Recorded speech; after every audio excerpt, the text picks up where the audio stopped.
बड़ी खबर रायपुर से है। रायपुर ड्रग्स तस्करी केस में ये बड़ी जानकारी सामने आई कि न्यायिक हिरासत में आरोपी नव्या मलिक और विधि अग्रवाल चली गई हैं 15 सितंबर तक। तो 15 सितंबर तक दोनों न्यायिक हिरासत में। नव्या मलिक पूछताछ में जो खुलासा हुआ है, उसे दिल्ली से ड्रग्स मंगवा कर सप्लाई किया करती थी नव्या। रायपुर ड्रग्स तस्करी केस में बड़ी जानकारी सामने आ रही है। जम्मू कश्मीर के श्रीनगर में शुक्रवार को जिस तरह से कट्टरपंथियों ने राष्ट्रीय चिन्ह को, अशोक स्तंभ को तोड़ा, उसके खिलाफ देश में गुस्सा है। और कुछ सियासतदान जो हैं इसके लिए राष्ट्रीय प्रतीकों से ज्यादा गद्दार गैंगप्रिय हैं, इसलिए वो इस घटना को सही ठहराने से बिल्कुल परहेज नहीं कर रहे, बिल्कुल गुरेज नहीं कर रहे। और हजरतबल दरगाह में अशोक स्तंभ को लेकर कट्टरपंथियों ने जिस तरह बवाल काटा, ये सिर्फ एक स्तंभ का अपमान नहीं बल्कि भारत के लोकतंत्र, संविधान और स्वाभिमान पर हमला है। जम्मू में अब बजरंग दल के साथ ही डोगरा फ्रंट के कार्यकर्ता मैदान में आ गए हैं। हाथों में अशोक स्तंभ का पोस्टर लिए आरोपियों पर एक्शन की मांग हो रही है, तो कहीं पुतला दहन किया जा रहा है।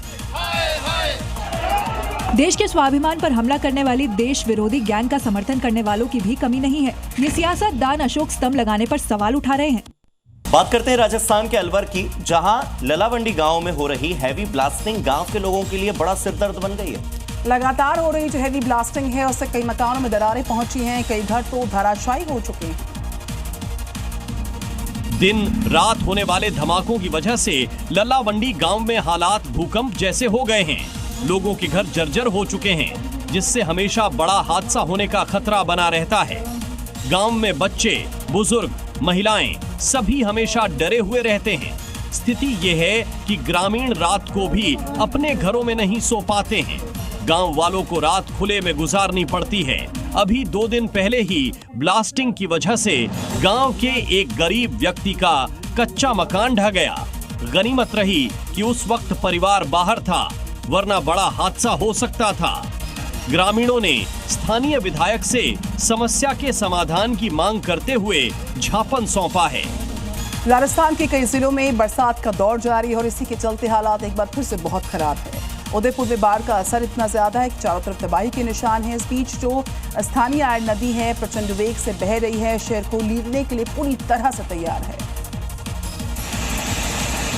जिसकी वजह से कई इलाकों में पानी भरना शुरू हो गया है और हालात बेकाबू होने लगे हैं।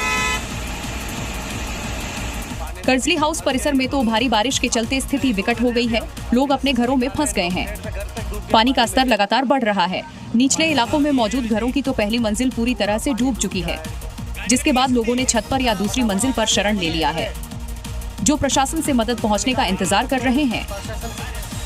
बारिश और जल जमाव की वजह से शहर के एकलिंगपुरा ब्रिज के नीचे से गुजर रही कॉलेज की एक बस पानी में फंस गई। इस दौरान वहां से गुजर रहे उदयपुर ग्रामीण सीट के विधायक फूल सिंह मीणा ने स्थानीय लोगों की मदद से बस को धक्का देकर पानी से बाहर निकाला। मथुरा और आगरा में यमुना नदी का पानी रिहायशी इलाकों में भर चुका है। अभी ताजमहल का दीदार करना खतरनाक हो गया है। निचले इलाकों में इतना पानी भर गया है कि लोगों को काफी दिक्कतों का सामना करना पड़ रहा है। और ताजमहल के पास खतरे के इस संदेश को पढ़ लीजिए।